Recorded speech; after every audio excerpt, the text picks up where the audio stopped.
Hey guys, how's it going? C-Tac here. Just want to talk about video games today. This game is so controversial with parents over the decades, it's not even funny.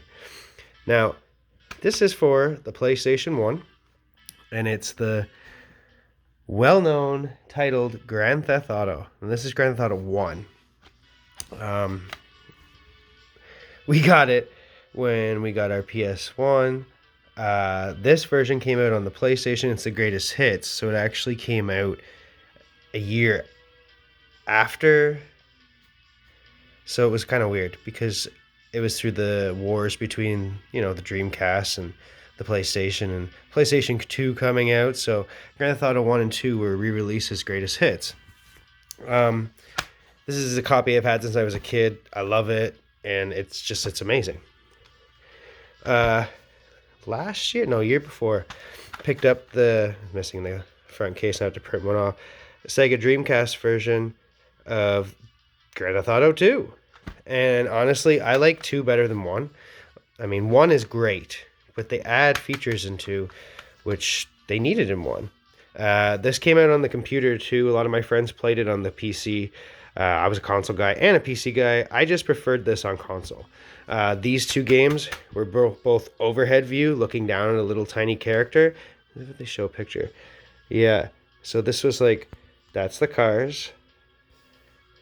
You know what I mean? It was an overhead view. The people were really tiny. There's a better picture here. See? And you just rob them, and same old GTA stuff. The big thing that these 2 games brought out, which was it changed over the years, which was the kill frenzy. When you'd pick it up and you'd have to kill as many people in a certain amount of time. In the newer games, it was kind of still there sometimes, but not as good. Now, Grand Theft Auto 3, we had this for the PS2. This is my regular Xbox edition one. I don't have the PS2 one anymore. This is the Xbox collection. It came in a special collector's box. That's why there's no, corporate stuff on the back or any words. This version, packaged with the next game I'm going to show you, came in a silver box. Grand Theft Auto 3 was a great game.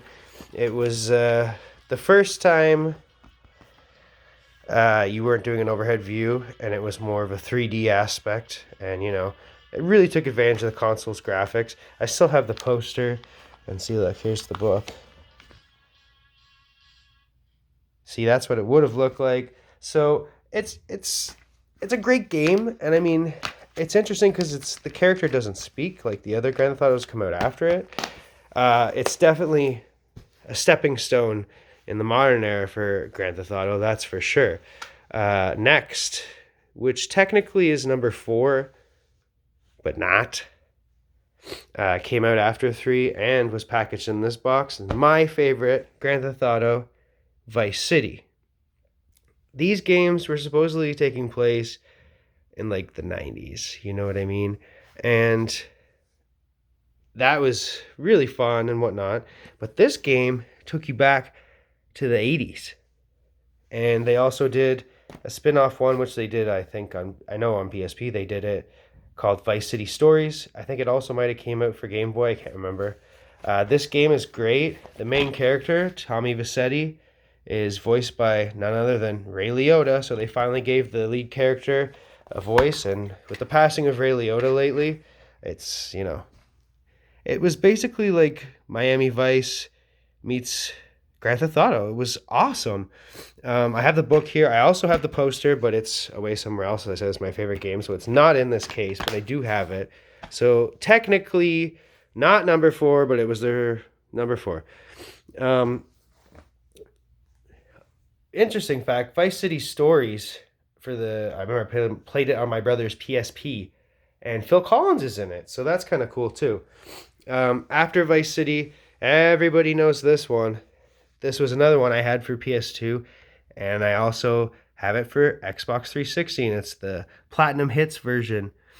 It's Grand Theft Auto San Andreas, and it continued on these two's legacy of the first person third person, but not overhead like these two. So it continued on. It was nice. It felt like a transition from that to this. Now, this was really cool because I don't know if it took place in the 90s or the early 2000s, but it's basically in the hood and you play as gangsters. It's pretty awesome. It's a different viewpoint as compared to, Italian mobster and, just regular criminal. So it was kind of cool to be like gangsta. This is a great game. I love San Andreas. I played the heck out of this game too. I have the poster and the booklet for this one as well. I love the posters when they're maps. And these games always give you maps, and on the back of the map is a picture. I love it. It's my favorite. Then we have Grand Theft Auto 4. People waited years for this. Now, a lot of people complained that the driving was starting to change from, say, previous versions where people got used to, I guess we'll call it a go-kart style of racing or driving. But now we were getting into, and this in the next game, more racing game style. This is a really great game. I played the heck out of this. It's pretty cool. I think he's Russian. I believe he's Russian. I have the book and the poster for this somewhere as well. I also have, I don't know where right now, but I have Grand Theft Auto. It's called The Ballad of Gay Tony and The Lost and the Damned. And it's this game, Grand Theft Auto 4, but you can play as a leader of a biker gang, or you can play as the assistant of a gay, we'll call him criminal / nightclub owner. And honestly, this game is great. Lost and the Damned is really too many mechanics they added to it, which were pointless, not that fun, so I wouldn't recommend it. But honestly, if you're going to get this game, get the Ballad of Gay Tony. That game is one of the best and probably my second favorite next to Vice City games that I've played in the franchise, with 2 coming in third. But it's great. Next, we have the long-awaited for Grand Theft Auto 5. Now, I want to see, because this is 360. Where is it here?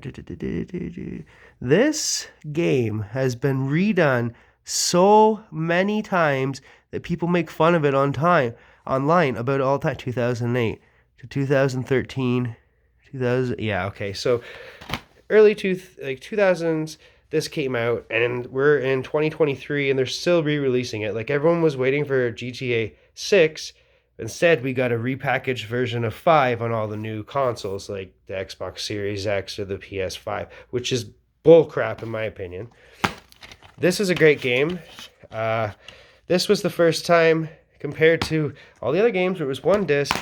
Now you needed 2 discs because, well, this was a 360 game, and technically it was an Xbox One game that they backported onto the 360, I heard. So it doesn't run as well. But I love this game. It's a really good game. This is when they went and took the franchise, which they've been running with, and just brought it beyond like it had never been before. So I want to know from you guys, have any of you guys played the Grand Theft Auto franchise?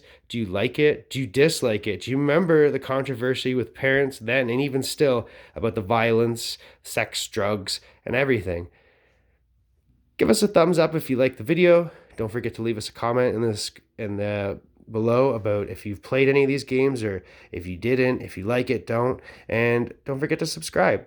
And have a great day, guys. Thank you so much. And remember, no matter where you go, no matter what you play, for generations, there's nostalgia everywhere.